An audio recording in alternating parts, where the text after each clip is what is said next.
नमस्कार मंडळी, कसे आहात सगळे? हसताय ना सगळे? हसायलाच पाहिजे.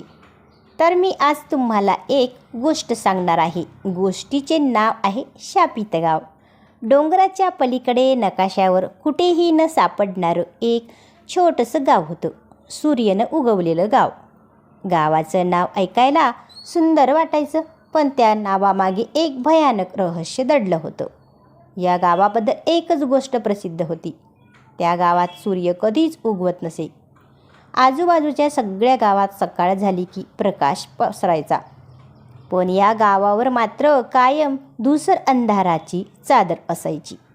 घड्याळानुसार दिवस असायचा, पण आकाश कायम राखाडे. पक्षी कधीच दिसायचे नाहीत आणि रात्री कुत्रेसुद्धा भुंकत नसत. कोणीही या गावात जायचं धाडस करत नसे. एक दिवस आदित्य नावाचा तरुण संशोधक त्या भागात आला. जुन्या लोककथावर अभ्यास करताना त्याला या गावाचा उल्लेख सापडला होता. जिथे सूर्य उगवत नाही तिथे सत्य लपलेलं असतं, असं एका जुन्या पुस्तकात लिहिलं होतं. कुतूहलापोटी आदित्य गावाकडे निघाला. गावाच्या वेशीवर पाऊल टाकताच त्याला विचित्र थंडी जाणवली. दुपार असूनही सूर्याचा किरणही नव्हता. घरं होती, रस्ते होते, पण माणसं फारच कमी. जी होती ती सगळी शांत, निर्विकार, जणू काहीतरी लपवत होती. आदित्यने एका म्हाताऱ्या माणसाला विचारलं, काका, या गावात सूर्य का उगवत नाही? म्हातारा थरथरला. हळू आवाजात म्हणाला, इथे प्रश्न विचारायचे नसतात मुला. त्या रात्री आदित्य एका जुन्या वाड्यात थांबला. मध्यरात्री त्याला घंटानाद ऐकू आला. बाहेर पाहिलं तर गावाच्या मधोमध असलेलं जुनं देऊळ आपोआप उजळत होतं. त्या उजेडात त्याला लोक दिसले, पण त्यांच्या सावल्या नव्हत्या.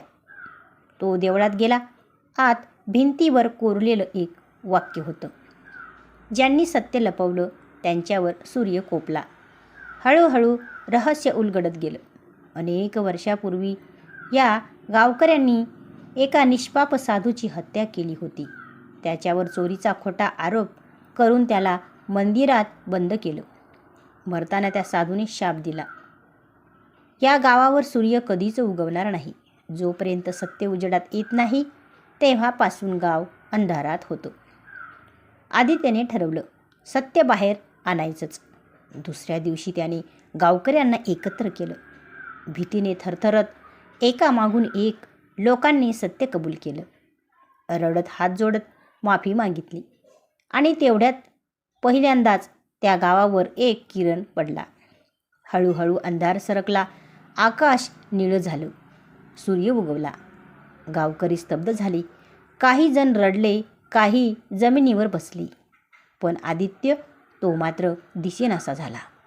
आजही लोक सांगतात, सूर्य उगवलेलं गाव उजेडात आलं, पण आदित्य त्या उजेडाचा एक भाग बनून गेला. बोध, सत्य कितीही लपवलं तरी एक दिवस ते उजेडात येतंच. तर मित्रांनो, कशी वाटली ही गोष्ट ते नक्की कमेंटमध्ये सांगा आणि चॅनल नक्की सबस्क्राईब करा. धन्यवाद.